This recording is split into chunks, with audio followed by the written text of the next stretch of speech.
ஆண்டவரால் ஆசீர்வதிக்கப்பட்ட அருமையான தேவ ஜனங்களே, இன்று நாம் வாசிக்கக்கூடிய தலைப்பு என்னவென்றால் உலகம் மாயை.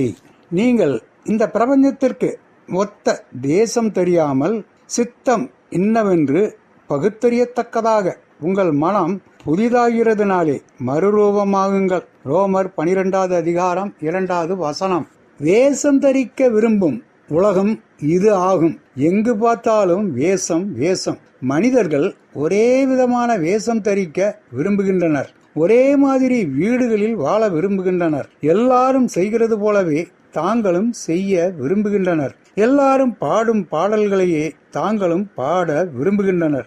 எல்லாரும் போக விரும்பும் ஓட்டல்களுக்கே தாங்களும் போக விரும்புகின்றனர்.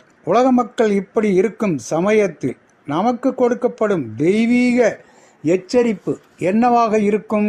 அவர்களைப் போல நாமும் வேஷம் தரிக்க வேண்டாம். அதே சமயத்தில் தாழ்மை கோலம் பூண்டு இருதயம் மறுரூபமாகாதிருந்தால் அது மாய்மாலக்காரனின் நடிப்பு வித்தை ஆகும். தெய்வீகத்துக்கு நாம் பங்குள்ளவர்களாகும் பொருட்டு நம்முடைய தன்னலத்தையும் சுயநலத்தையும் நாம் மாற்றினவர்களாக நம்முடைய மனதை மாற்றி மனம் புதிதாகிறதுனாலே மறுரூபமாக வேண்டும். லீ என்ற ஒரு மனிதருக்கு ஒரு பெரிய பதவியை ஏற்றுக்கொள்ளும்படியாகவும் அதற்கு $30,000 சம்பளமாக தருவதாகவும் ஒரு எண்ணெய் கம்பெனியிலிருந்து அழைப்பு வந்தது.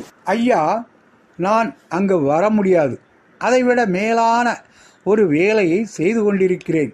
மாணவ மாணவியர்களுக்கு சத்தியத்தை கூறி அவர்களை கிறிஸ்துவுக்காக கொள்ளை பொருளாக பெற்றுக்கொள்கிறேன் என்று அவர் அந்த கடிதத்திற்கு பதில் கடிதம் எழுதினார்.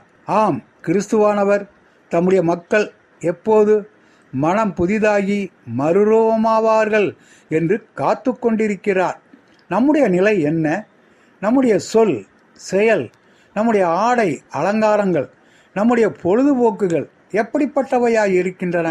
கிறிஸ்து 2வது முறை வரும்போது மறுரூபமாகி அவரோடு கூட நித்தியமாக வாழ விரும்புகிறவர்கள் அவரை போன்ற குணலட்சணம் உடையவர்களாக இருக்க வேண்டும். இந்த உலகத்தின் ஆசா பாசங்கள், செல்வம், அதிகாரம், பதவி போன்றவற்றால் இழுக்கப்பட்டு அலைக்கழிக்கப்படுகிறவர்களாக இராமல் தேவ ஆவியானவராலே மனம் புதிதானவர்களாக வாழ தேவன் இன்று நமக்கு உதவி செய்வாராக.